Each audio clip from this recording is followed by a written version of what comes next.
ready. All right. Man, these mornings come quick after daylight savings time. They do. Boom. Here you are. Here we go.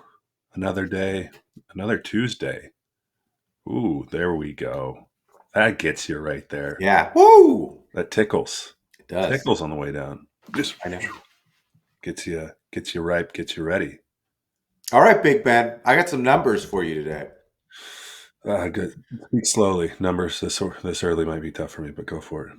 I got 3 numbers and 3 NBA players. Okay. 20, 21, 22. Vince Carter, Dirk Nowitzki, Jamal Crawford. You need to guess how many years in the NBA each of those 3 players played. And I gave you 3 big clues there. 20, 21, 22. Yes. Did you just say them in the order that they are? Vince Carter 20. Did I throw you off, or did I give you a little helping hand?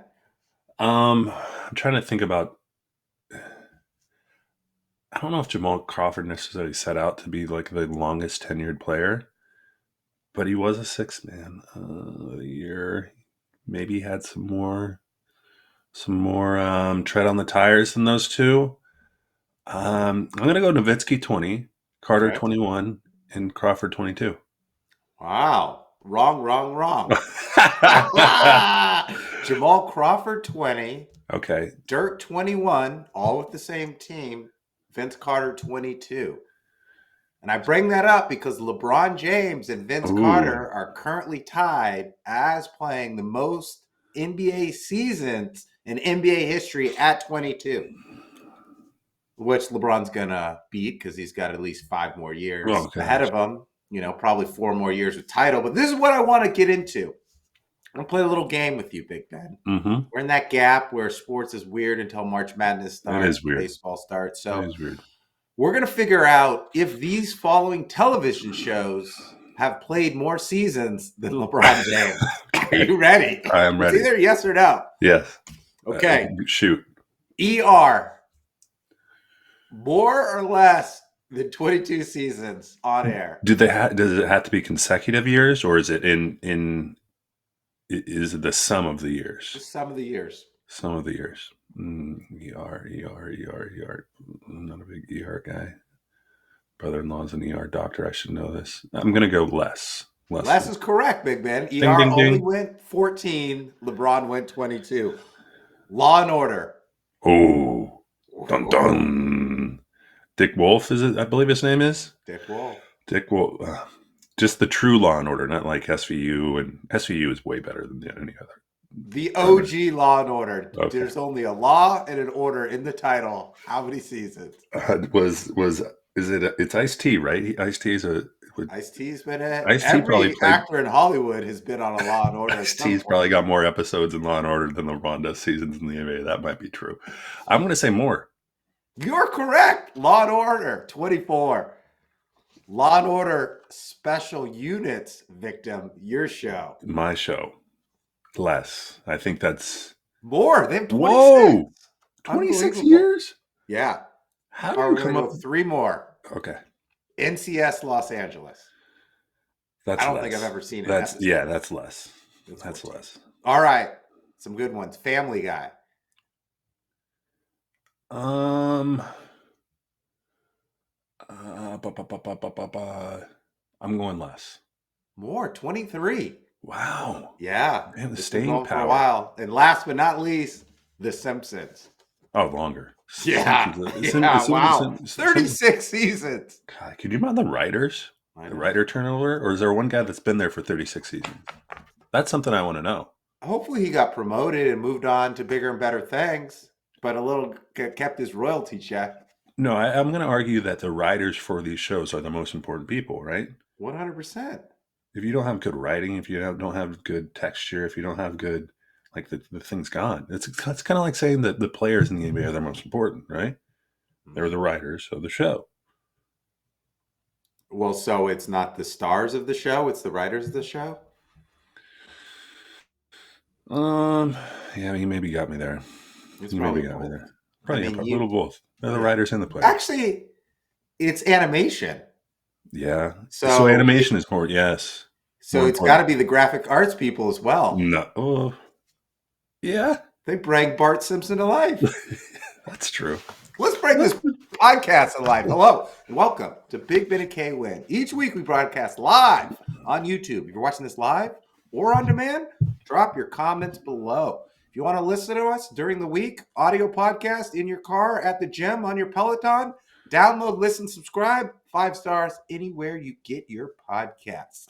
We're also on social media at Big Ben KWin _. We'll go into social media mentions today, tomorrow, and even into next week. I'm KWin. He's Big Ben. Today we're going to talk about the Lakers, the Warriors. Are they legitimate NBA title contenders?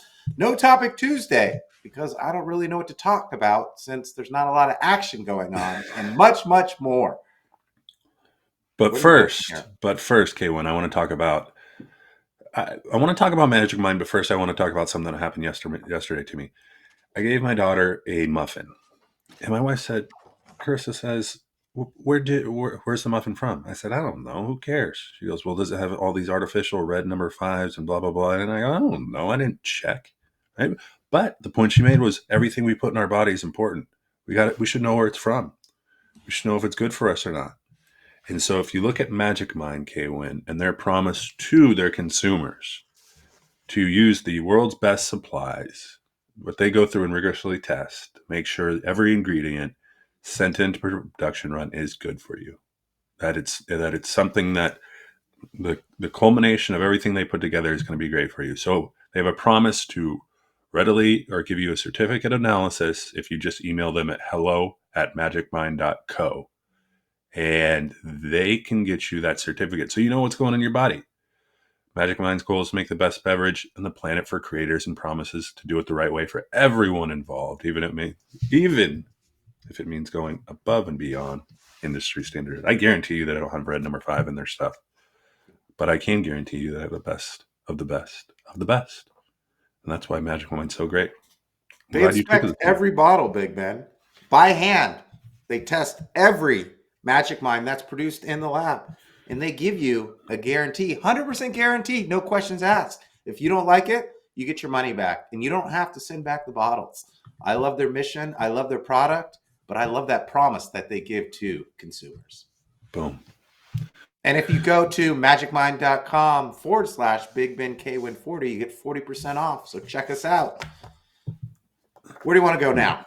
Warriors are out of the playoff game or the play-in game conversation. They're half game up on the Timberwolves. 6 seed, baby. The Lakers, and quick check. I think the Mavs have won 7 games, and the Lakers have won subsequently 12. So I got some things to do in the way of that. LeBron's out for like 2 weeks. But still, I mean, there's a lot of. Kyrie Irving's out for the rest of the year, and Anthony Davis is still trying to buy a house while he's on. I don't think he's in the IR, but they aren't rebounding anytime soon. Mavs are done. We'll see. What a little resurgence by both teams. Who's better equipped for a playoff run? A deep playoff run. Lakers or Warriors? Lakers or Warriors? I think they're both equipped for a playoff run.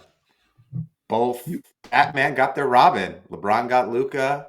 Steph got Jimmy. They're playing better. It's crazy how, I guess it's not crazy, you bring a superstar to a team and all the role players all of a sudden look so much better. Mm-hmm. Well, I think you gotta like what the Lakers are doing, especially when they come with their small ball lineup. I'm talking Luka, Reeves, LeBron, Dorian Finney-Smith, and Rui.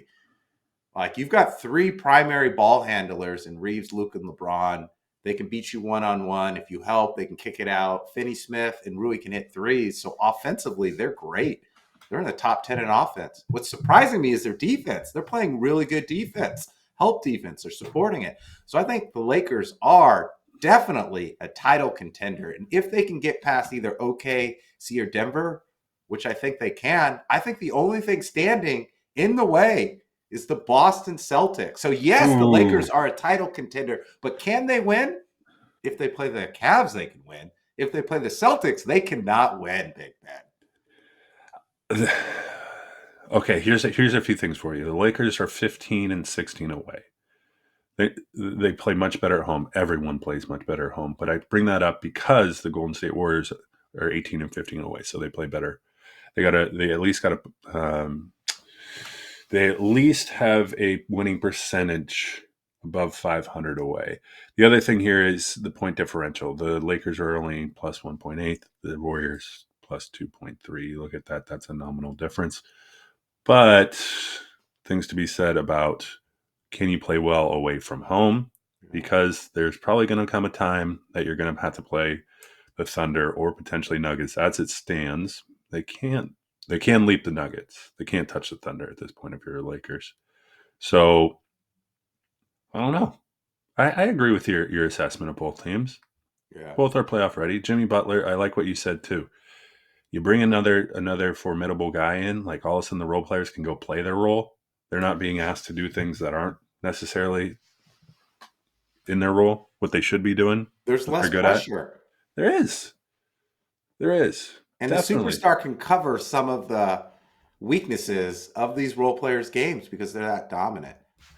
You do look at the 6 teams, okay.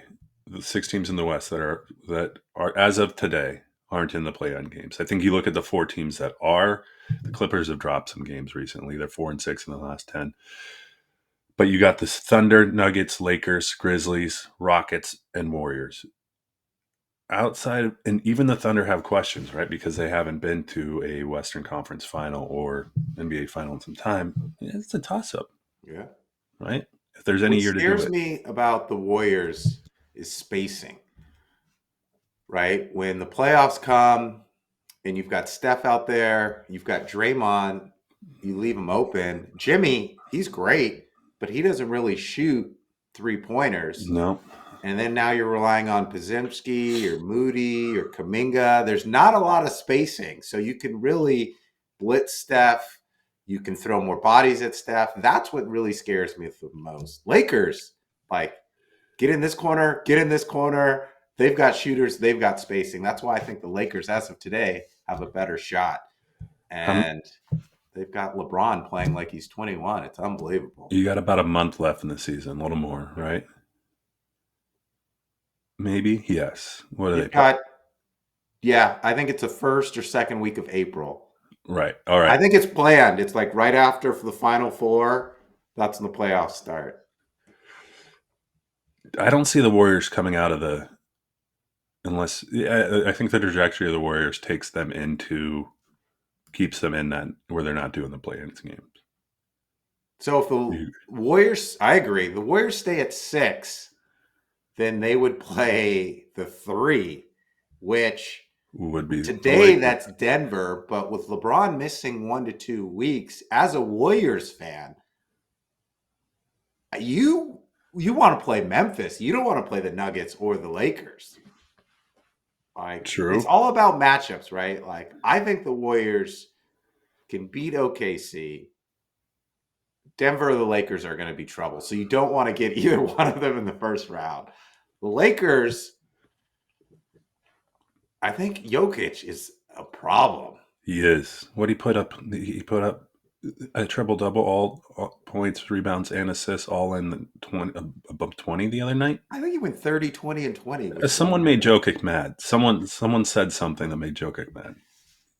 He's a problem. You're right. They said his horse wasn't going to win the Kentucky Derby. And the Thunder are nuts. Plus 12.6, the largest point differential in the league. Jalen Williams is a problem. He's becoming a problem. I hope, because he's a Santa Clara guy, everyone's talking about they can't do it in the playoffs. He didn't do it last year. Well, last year was last year. I think he's going to learn from last year. I think everyone's got a little bit better on OKC. But if I'm picking today, is it Warriors? Is it Lakers? Is it Denver? It's still OKC, baby. They've got the defense. They've got the depth. They've got the youth. They can go so many different lineups. You know, you got Hardenstein and Chet. Yep.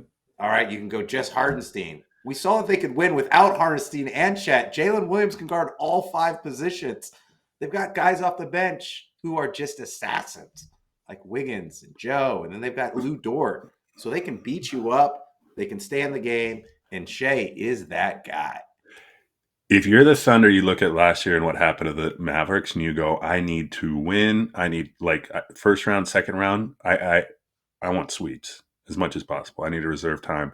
You're pressing the pedal. You're not letting games go, and you gotta take those early rounds, and you can't lose more than one game because the playoffs are long, and the Celtics have been there before. They know what they're doing.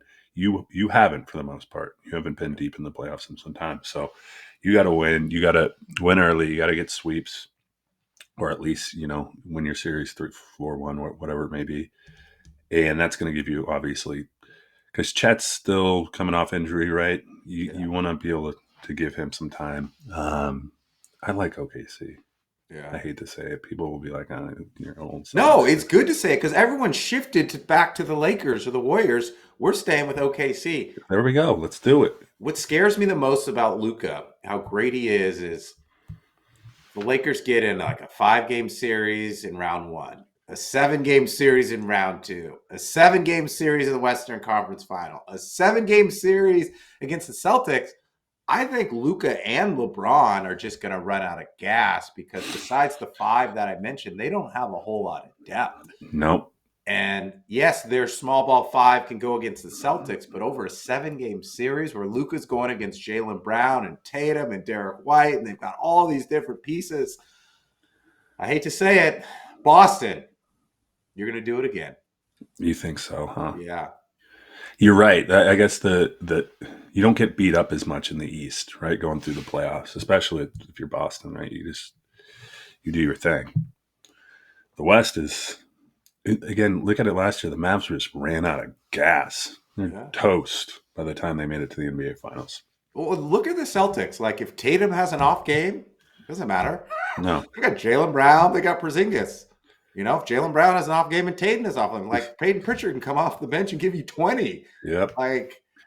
And with the Lakers, like Luka doesn't get in foul trouble because he doesn't play D, but Austin Reeves could have an off game. LeBron could get a little banged up. I just think that LeBron and Luka have to play almost nearly perfect to win a title. And the Celtics they're a team. They've been there before. They know how it's done. There's no questions about if they can get it done. Justin, intern just texted me. This might change our OKC pick here. LeBron's first year playing with a superstar. Let's go to Miami. Okay. 2010-21, first year playing with Wade. Obviously had Chris Bosh. They get to the NBA Finals. They lose to the Dallas Mavericks. Ooh, okay. Okay, first year of the superstar. Then he goes to Cleveland later. Kyrie, 24-25, first year with a superstar. Gets the NBA Finals. Loses to the Golden State Warriors. 2019-2020, Anthony Davis and LeBron team up. First year with a superstar. They win the bubble title. So, I mean, LeBron that was the bubble title. That doesn't count. I'm just saying they still That's got an the anomaly. finals. That doesn't count. Yeah, he's going to lose this year. He's going to lose to the Celtics. They might lose to the Grizzlies. All right, let's go No Topic Tuesday real quick. I got three headlines I want to banter on with you since they're just sitting here in front of us. They span the gamut of baseball, football, and I'm going to throw let's do 2 footballs. Okay, first one though. We got here Garrett Cole to have Tommy John surgery. Do you feel bad for Garrett? Is Tommy? Are we going to see an acceleration of Tommy John surgery again, where it's just rampant in major leagues? Yeah, continue. Pitchers are throwing 100, and they're trying to throw as hard as they can for fewer innings, right? Like before, it's like it's pitching, it's finesse. I got to go 200 innings this year. Yep. Now it's like I'm going to throw 100, 125 innings, and I'm going to try to throw 100 miles an hour for when I'm in. And there's so much torque on the arm. I think we're going to see more of it. Yes, I do feel bad for him. I feel bad for anyone that has to sit out because of an injury. So does that alter the way, does that have ripple effects in the pitching staff and the way the pitching coach might, or how they look at their pitching, right? Listen, it doesn't matter what anyone says, but that franchise is devastated. Look at Jacob deGrom on the Rangers. They won a World Series. They got him. he was hurt, and like we didn't even talk about the Rangers last year. Like when you lose your 1A, your ace, like it's tough. I don't know if the Yankees can Can recover from rebound. this. Yeah, because you're having to make up those 250 plus innings with someone else that isn't Garrett Cole. Yeah, and plus your number one, he saves the bullpen, right? It's like, okay, he's gonna go 7 or 8. Bullpen Yep. gets a break. It's just domino effect. I, I, and is it due to that? Like, is there no? The thing I'm going towards is can you as an organization say, hey, we don't want our guys throwing 102. We don't want our guys throwing 99. We want to preserve the arm. We want to make sure they're good long term. Let's look at ways to where we can conserve the arm, or is it the pitchers just want to throw 100, and that's the prerogative? I have no inside intel, but I feel like we've reached the chasm or the tipping point where all these younger pitchers, all they're trying to do is throw 100. And so I think that ship has sailed. And Major League Baseball's like, okay, if you can't throw 100, I can find someone else who can throw 100. So who's out there throwing 100? Okay, you're up. You're up next. And if you get hurt, you're Yeah. up. Just a roster of flamethrowers. That's all Yeah. we want. Jamie Moyer, you're obsolete. All right, next headline I want to go to Cooper Kupp. And this is interesting to me. Rams to release Cooper Kupp if no trade made. Cooper Kupp went from probably one of the top 3 receivers to now being potentially cut by the Rams. Yeah, which is crazy. So my question is twofold. Is this a strategic? Do you leak this to the media to say that, hey, he's going to be released just with the idea that if you did want Cooper, you better come get him now in the event that you aren't able to get him on waivers? I don't know what the waiver wire looks like right now, but is that why you do it? And 2, why isn't there a market for Cooper Kupp? Like, why isn't there someone saying Cooper could still be a top 10 wine? He was almost a top 10 wineout last year when he was healthy. I was thinking the same thing. I'm like, who wouldn't trade for Cooper Kupp? Look in the division. I'm like, the Niners could use him. The Yeah, Seahawks could use him. The Cardinals could use him. And I was scratching my head. I couldn't think of a reason why, but I think you're right. I think you leak this to the media because someone out there better make a move or else you're going to miss out on Cooper Kupp. It's got to be that, right? He's still valuable. Like last year, I know they featured Puka. He was still a valuable number 2 receiver. He still blocks. He's a he great does. locker room person. Yes, he's 31, so you're on the tail end of your career there, right? But it's not as though he's not the deep threat guy, right? He's your guy that's, you need a first down, go, Yeah. that type of thing. I'm interested. I don't understand waivers, especially during the free agency. Generally, there's something that happens during the season where, those with the most,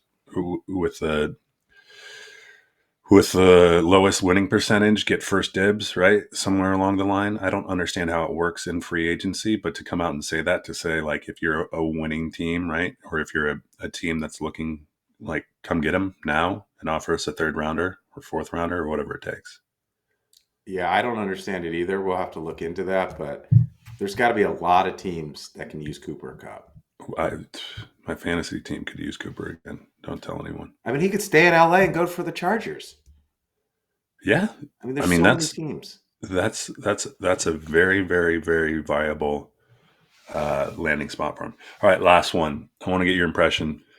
Close to home, the Seahawks signed Sam Darnold to a 3-year, $100.5 You million called it. deal.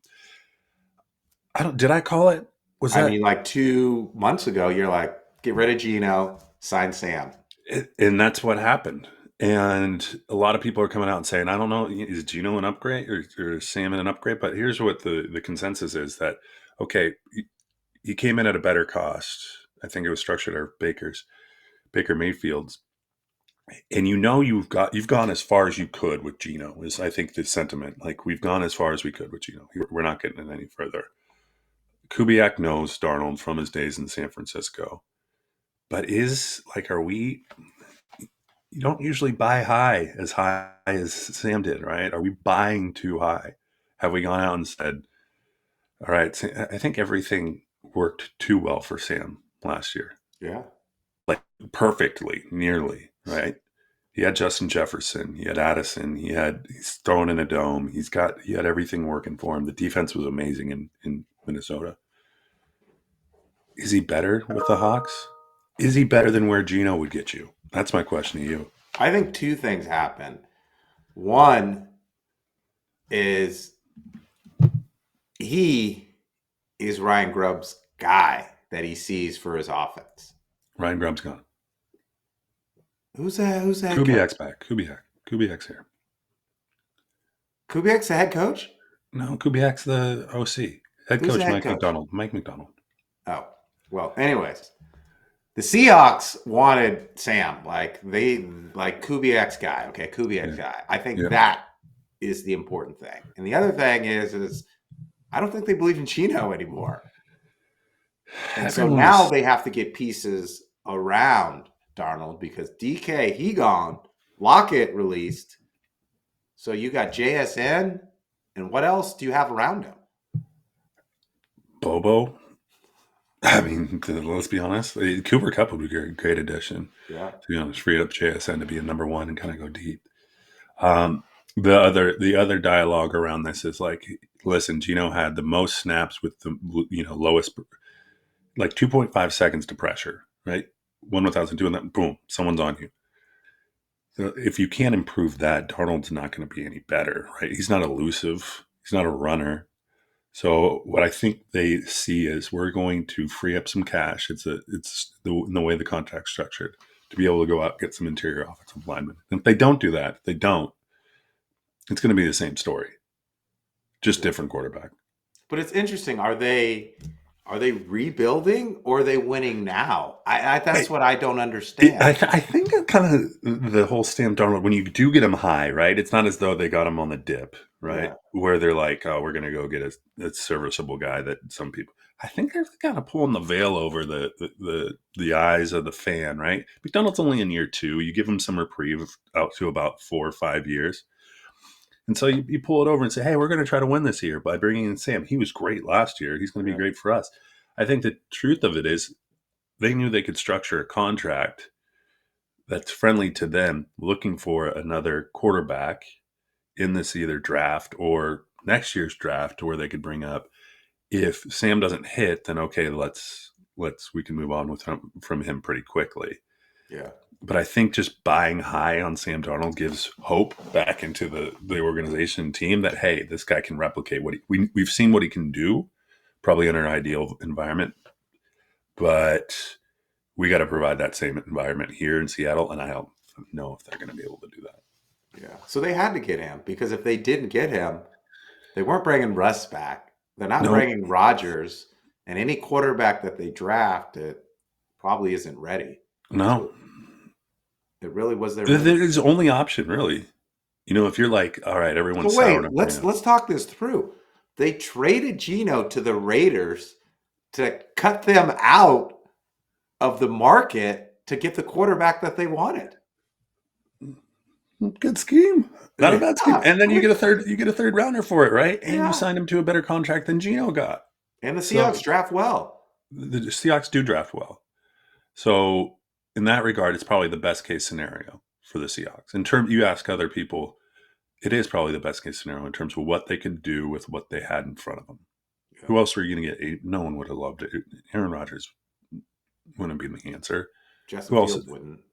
Justin Fields, maybe a little more excitement, but he went to the Jets. Jets is a good landing spot. I think I called that too. You called that.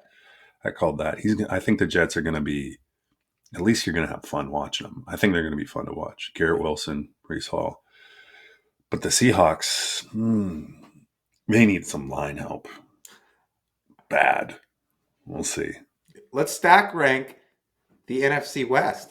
I think my Niners and your Seahawks are at the bottom. Yeah, easily. Rams clearly the favorite. I go Cardinals over Niners as of right now. There's big question marks. It used to be like the Hawks and for a decade there. It was like Hawks and Niners, just, they're consistent. They got the guys. And now it's both are bleeding, I think, in an injury way of being a 6-win season. Yeah. If someone gets injured, but some JSN gets injured, we're toast. We don't have another wideout that can go out there and at least scare the secondary of any team. And then the Niners are changing. Right. There's I think their best bet is to go get the other Bosa and just make the defense as good as humanly possible, right? And kick some field goals and win some games. Like, I'm envious of the Rams because they went from winning the Super Bowl to completely reworking their roster, and everyone thought that they were done. They were rebuilding. But they've made the playoffs the last couple of years, and now their defense is young and stout. And look at their offense with Devontae Adams, Puka, Kyron, and Stafford. Like, the next 2 years, they're a legitimate shot to come out of the NFC West if they can figure out a way to beat the Eagles or the Commanders. Agreed. Those three teams right there, trajectory of all three of those teams. More so, I'd say the Eagles. Like the Eagles are young and good on defense, but those three teams definitely. Where it used to be the Seahawks, the Niners, and who else was? Green Bay when Rodgers was there. Yeah, exactly. You talk about those three teams. Things have changed. McVay does a really good job. He's sneaky. Yeah. He's sneaky. He's sneaky. He's sneaky. He's sneaky. All right, where are we sneaking to next? We're sneaking out of here. Ooh, hasta luego. Yes, but don't forget Magic Mind, that mission, that promise, that guarantee. They check every single bottle. They inspect it. They have natural, clean ingredients. They test and produce things in the lab. It's nothing but the best because Magic Mind is money back guaranteed. What else do they do? What is another promise, Big Ben? The other promise is that, the product, you get it, you're going to feel great. Straight away. You're going to feel good. You're going to feel better, more improved focused, more improved. You can measure output, emails per minute, whatever you want to do. You're going to see an increase of focus, and ingredients that they're giving you is second to none, as I stated earlier in this pod. Just guaranteed success. Is that? Can we guarantee that? We can guarantee that you'll get your money back if you don't like it. I hope we can guarantee a better pod next week. Jiminy Chris. Jesus. Oh. No, wait, before we get out of here. What? Big Ben, K-Win, at all your social media, everywhere you get your podcasts. Like us, 5-star, leave some comments. We've loved your comments in the past. We'll read them on air. And what are we on Blue Sky yet? Not yet. Not yet. We'll get on Blue Sky. Just tear up the earth. Blue Sky. We'll be loved. Boom. Whoa. I'm in Seattle Monday. Are you ready? Oh, my gosh. Yeah, I'm coming over. You are coming on. Oh, Jiminy Christmas. We're going to have to vacuum. Man, yeah. No, I'm joking. We're be ready. Doing the pod from Seattle next week, but I'll be in my whole family's room. Involved. Whole family. I'll be in my hotel room and you'll be in your basement. Hey, give me a Sam Darnold jersey. Sammy D. I'll get you a Gino on the cheat. On the cheat. I'll take that. It'll be vintage. Later.